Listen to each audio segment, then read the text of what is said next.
अस्सलामु अलैकुम वरहमतुल्लाहि वबरकातहू। वो लोग जो ज़िंदगी में बहुत परेशान है, टेंशनों में है, उलझनों में है, मुश्किलात में है, आजमाइशों में फंसे हुए हैं और दर्द में है, वो रूहानी हो या जिस्मानी हो, इंशाअल्लाह ताला उनको गमों से, परेशानियों से, उलझनों से निकालने के लिए एक अमल जिससे आपका रब भी आपसे राज़ी हो जाएगा और आपके ज़िंदगी में सुकून चैन आएगा। नबी करीम सल्लल्लाहु अलैहि वसल्लम का इरशाद है कि जैसे लोहे को जंग लग जाता है, इसी तरह इंसान के दिलों को भी जंग लग जाता है और उसकी सफाई इस्तग़फ़ार से की जाती है। दूसरी तरफ इस्तग़फ़ार पढ़ने वाले की जायज़ मुरादें कबूल होती है। इस्तग़फ़ार पढ़ने वाले कभी किसी के आगे मोहताज नहीं रहते। इस्तग़फ़ार पढ़ने वाले की कोई ऐसी दुआ और कोई ऐसी ख्वाहिश नहीं जो पूरी ना हुई हो। एक वाक़या बयान करती हूँ। एक शख्स थे, मस्जिद में आए थे, लेट गए, थोड़ी देर आराम करने लगे। फिर जो मस्जिद के इमाम थे वो आए, उन्होंने कहा तुम यहाँ क्या कर रहे हो? वो शख्स ने कहा मैं मुसाफिर हूँ, यहाँ आया हूँ, लेटा हूँ। उन्होंने कहा यहाँ आप लेट नहीं सकते। तो वो शख्स ने कहा ठीक है। फिर इमाम साहब चले गए, ये बैठे रहे। तो उन्होंने कहा अब क्या है? इन्होंने कहा मैं बैठा हूँ।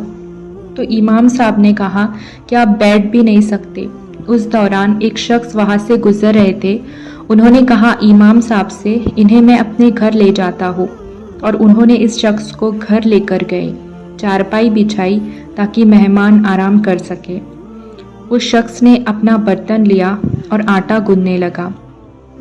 अब जो चारपाई पर शख्स लेटा हुआ था उसने कहा आप क्या करते हो? तो उसने कहा मेरा काम नान लगाना है। और फिर वो आटे में पानी डालकर गूंदने लगे और साथ में इस्तग़फ़ार पढ़ रहे थे। अस्तग़फ़िरुल्लाह का जिक्र लगातार करते रहे। जो चारपाई पर शख्स बैठा था उसने कहा तुम इतनी इबादत करते हो, कुछ फ़ायदा हुआ है या नहीं जो आप इतनी बार इस्तग़फ़ार कर रहे हो? उन्होंने कहा मैं बहुत गरीब था, जब से इस्तग़फ़ार पढ़ना शुरू किया है अल्हम्दुलिल्लाह खाना पीना सब कुछ अच्छा है, क्योंकि मेरा काम नान लगाना है तो वही कर रहा हूँ। हाँ, इस्तग़फ़ार पढ़ने से एक मेरी दुआ अभी तक कबूल नहीं हुई है। उन्होंने कहा वो क्या? कहते हैं मैंने सुना है इमाम हम्बल बहुत नेक इंसान है, तो मेरी ख्वाहिश है कि मैं उनसे मिलूं। बाकी तो मेरी तमाम ख्वाहिशात पूरी हुई है। तो जो शख्स चारपाई पर लेटे थे वो एकदम उठे और उन्होंने कहा इमाम हम्बल मैं ही हूँ। अल्लाह और उनके फरिश्ते मुझे तुमसे मिलाने के लिए लेकर आए हैं, क्योंकि जब मैं घर से निकला था तब मुझे कुछ पता नहीं था कि मुझे कहाँ जाना है। तो मेरे भाइयों और बहनों, इस वाक़ये को बताने का मकसद मेरा ये है कि इस्तग़फ़ार पढ़ने वाले की कोई भी दुआ रद्द नहीं होती। ये हमारे रब का करम है। रब ने अपने तौबा के दरवाजे हमारे लिए खोले हैं। ये उस ज़ात का शुक्र है। इस्तग़फ़ार, इसकी कोई तादाद कुरान में नहीं बताई है, बस इसको हमने जितना हो सके उतना कसरत से पढ़ना है। मैं खुद भी इसकी प्रैक्टिस लॉन्ग टाइम से कर रही हूँ। मैं ये मैसेज आगे देना चाहती हूँ ताकि सबको इससे फ़ायदा हो।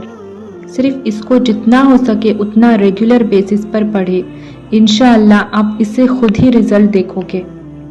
इस्तग़फ़ार पढ़ने का मकसद ही यही है कि हम अल्लाह से माफ़ी मांगते हैं और अल्लाह हमसे राज़ी हो जाते हैं और अपने रहमत के, अपने फ़ज़ल के दरवाजे हम पर खोल देते हैं, जिसकी वजह से हमारी तमाम दिली मुराद पूरी हो जाती है। जैसे रिज़्क़ नहीं है तो रिज़्क़ मिल गया, जॉब नहीं है तो जॉब मिल गई, शादी नहीं हो रही है तो शादी हो गई, औलाद नहीं हो रही तो अल्लाह ने औलाद दे दी। इवन यकीन माने आप, अगर आपका बटन भी टूट जाए वो भी आप रब से मांगे, इंशाअल्लाह रब देगा आपको, जहाँ से आपकी उम्मीद भी ना होगी।